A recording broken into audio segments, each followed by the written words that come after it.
The story begins in a conflict zone in Iraq, where a group of al-Qaeda terrorists has taken several American soldiers hostage. A soldier named John Triton is watching the situation unfold from a distance. His superior officers have instructed him to wait for backup before taking action. But when John sees that the soldiers are about to be executed, he decides to disobey orders and intervene. He bursts into the room where the hostages are being held and quickly eliminates the entire enemy team, saving the hostages. The next day, John is summoned by his colonel and given a discharge for disobeying orders.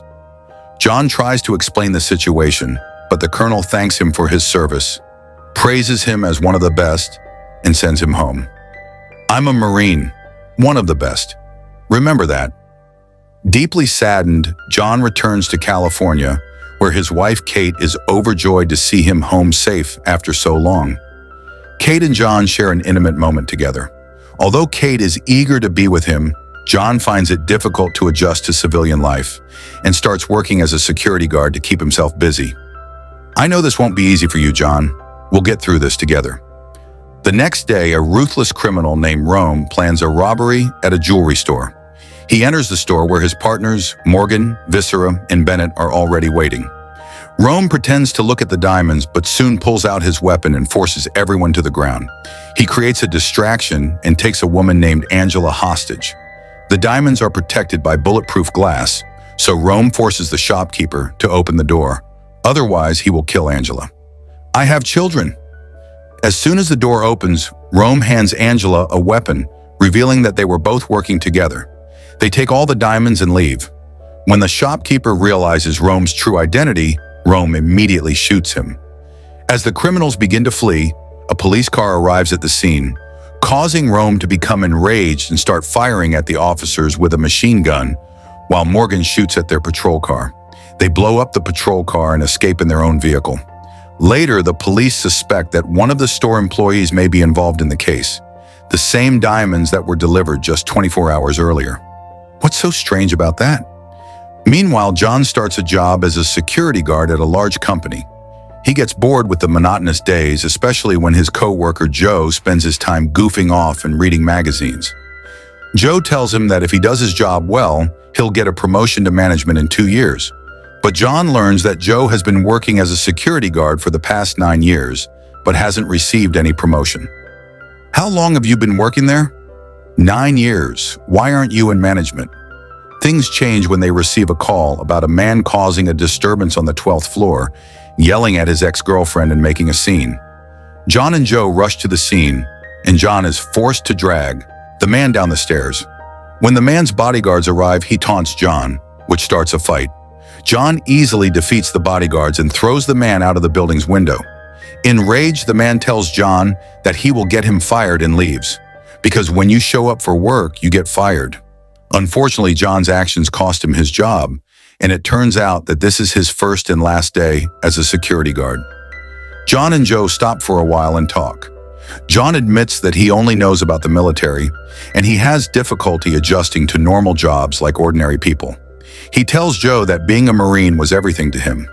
Joe tries to comfort him, reminding him that the only constant in life is change, and if that's all he has in life, he should appreciate the time he spends with his family. But your life isn't over. I mean, things are changing, but you have to learn to change with it too.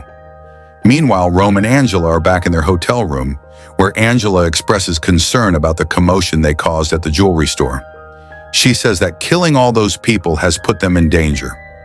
Rome explains that he killed the store manager because he revealed his real name, and the rest of the robbery went according to plan. He reassures Angela that she has nothing to fear from him and promises that he will never harm her. Then he starts kissing her passionately. Then Rome receives a phone call from someone who demands that he return the stolen diamonds in exchange for $6 million. They agree to meet the next day, and the call ends. I've taken control. Joe drops John off at home, and John tells him to keep what happened at work a secret, to which Joe agrees. When John returns home, Kate asks him about his day, and he lies, saying everything went fine. However, moments later, a news report about a violent altercation involving a security guard appears on their TV, and Kate realizes it was John. Seeing his distress, Kate suggests they go away somewhere to relax and clear their heads. John is hesitant at first, but after some persuasion, he agrees. Nowhere, anywhere, it doesn't matter. That's not the point. I've been thinking about it a lot. The next day, Morgan goes to a repair shop to pick up a car for the group. The man suggests Morgan take the minivan, but Morgan secretly drives off in a brand new Cadillac. Meanwhile, John and Kate begin their trip to the mountains. After driving for a while, they stop at a gas station to get some snacks. Coincidentally, this is the same gas station where Rome and his associates are stopping. John goes inside the store while Kate stays in the car. As Rome is filling his car with gas, a police car arrives, causing the criminals to panic. The officer doesn't recognize them and strikes up a conversation with Rome. The others are watching the situation from inside the store. When Rome is talking to a police officer for no apparent reason, Morgan panics, goes behind the officer, and shoots him in the head. Having no other choice, Rome shoots the other officer. When John hears the commotion outside, he tries to investigate, but Bennett knocks him unconscious. Angela shoots the store clerk as the criminals flee the store. They decide to take John's truck and see Kate sitting in the car. As John regains consciousness, they decide to take him hostage so they can use him if the police try to stop them. He sees the group forcibly taking Kate with them. When he somehow manages to get to his feet, Morgan shoots the gas tank, causing a massive explosion in the store. Miraculously, John survives the explosion unharmed. He quickly gets out of the car and sees the criminals driving away. He helps the injured officer into the car, gets into the police car, sends a radio message for backup, reports the situation, and begins chasing the criminals. 4 men, 1 woman, and a black Navigator are heading south on I-95. Rome realizes John is chasing them and instructs the others to shoot at him. The criminals continuously attack John, but due to his military training, he remains unfazed. Rome then tries to run him off the road, but John remains determined and follows them without hesitation. John chases the criminals while being bombarded with bullets. John's car collides with Rome's car on the road, forcing Rome to drive into the woods. Eventually, Rome's group drives towards a cliff edge, and they begin firing at John, forcing him to drive off the edge. The criminals continue firing, and the car flies through the air until it explodes midair and crashes to the ground. Fortunately, John jumped out of the car before the explosion. The criminals arrive at the scene and assume him dead. Meanwhile, Kate, in a panic, screams and accuses them of murder, causing Angela to lose her temper. Enraged, Angela points a gun at Kate, but Rome stops her, reminding her that Kate is their insurance. When Morgan tries to fight Visca, Rome becomes angry and tells them to stop and think about escaping instead of fighting amongst themselves. With their car damaged, they decide to go through the swamp to avoid being caught. When Kate insults Angela, Angela beats her unconscious. "Angie, why did you do that?" Now Morgan has a carrier. Meanwhile, Detective Van Buren arrives at the gas station and hears about John's radio call. He soon receives news of the accident at the cliff and heads to the scene. As he arrives, John, still alive, emerges and tells Van Buren that his wife has been kidnapped. The detective tells John that the case is now in the hands of the police and forbids John from pursuing the criminals, warning him of how dangerous they are. Oblivious to the danger, John is determined to save his wife, and Van Buren urges him to hurry if he wants to save her. Without hesitation, John sets off in pursuit. "I've seen what these men are capable of. You must hurry." Meanwhile, Rome and his companions are making their way through the swamp. Meanwhile, Kate is fighting her captors. Angela slaps her again, and Bennett sees Kate being held tightly. Frustrated by the swamp, Morgan argues with Viscera about who is responsible for their troubles. Their argument quickly escalates. Annoyed by their bickering, Rome shoots Viscera without explanation. The others are stunned by Rome's actions, but they continue on. Do you think they're hungry? Not anymore. John makes his way through the jungle and reaches the spot where Viscera was shot. His body is nowhere to be found because the hungry alligators in the area have eaten him. Shortly after, Rome receives a call from his boss, who reprimands him for the chaos they've caused. Rome says that they will keep the diamonds, claiming they did all the hard work. His boss threatens him and warns him of serious consequences. Their conversation is interrupted by the sound of a helicopter pursuing them. Rome hangs up the phone and flees with his team. Okay, the air show is over. Let's get out of here. As they travel through the jungle, Morgan once again begins complaining about their journey, saying it's too dangerous. Rome tells him to stop whining. Rome then stops and asks Kate for her opinion. She insults him and says she thinks he's a psychopath. He responds by calling her beautiful and saying that if Angela weren't around, he would have a chance with her. You're crazy. Meanwhile, while continuing his search for the criminals, John reaches an open clearing in the forest and senses that something is wrong. Suddenly, a trap springs up beneath him, but he quickly frees himself. Before he can react, a man holds him at gunpoint and accuses him of being a policeman. John tells him he's not a cop. When the man doesn't believe him, John forces him to drop his weapon. John tries to explain that he's looking for his wife, but before he can finish, another man comes up from behind and knocks him unconscious.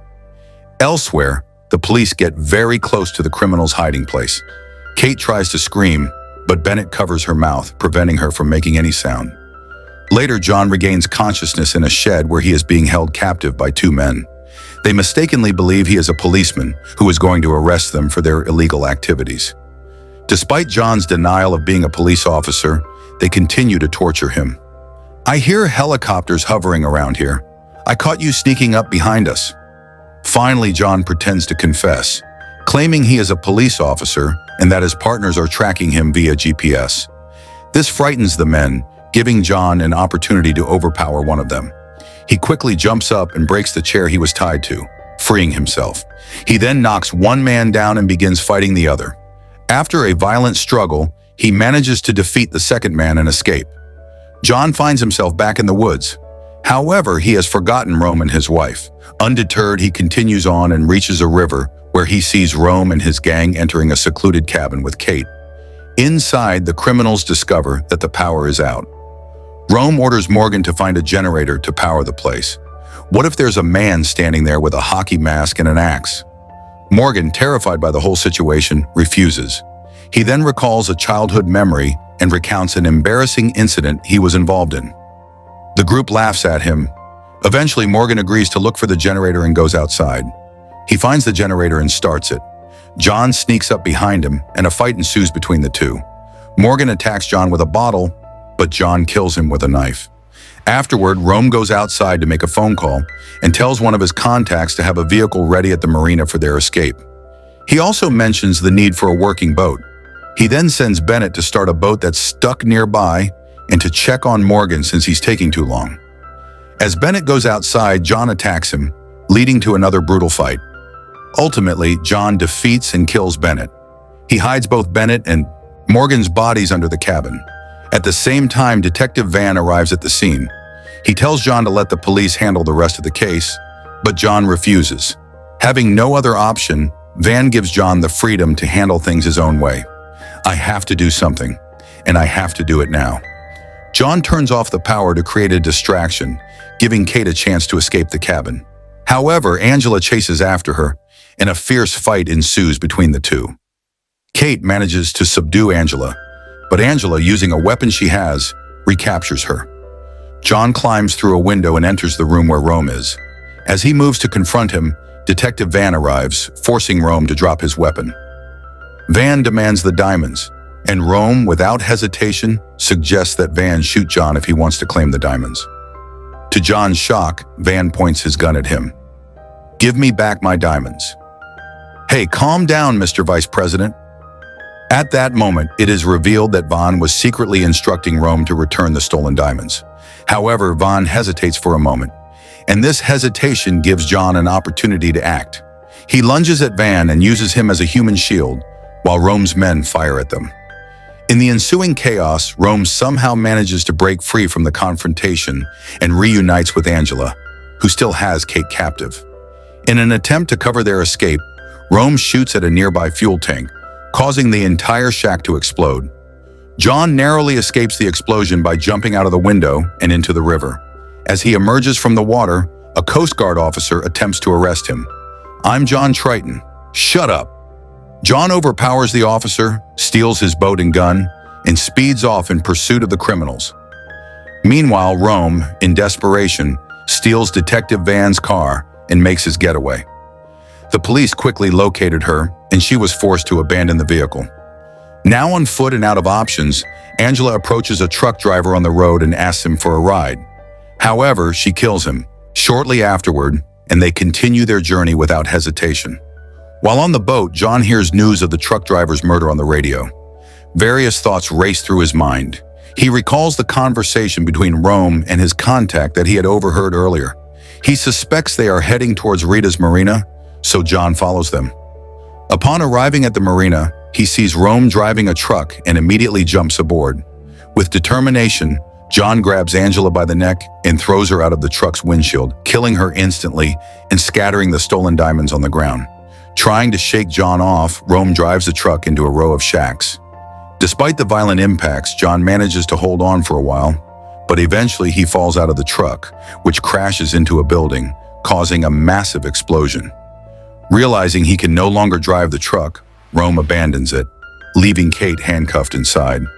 John, without hesitation, runs after the truck, which has crashed into a building and fallen into the river. He finally confronts Rome in a blazing warehouse. A fierce and brutal fight ensues between the two, in which John inflicts significant damage on Rome. Eventually, John overpowers him and throws him into the flames. As John turns to rescue Kate, he sees that she is trapped inside the sinking truck.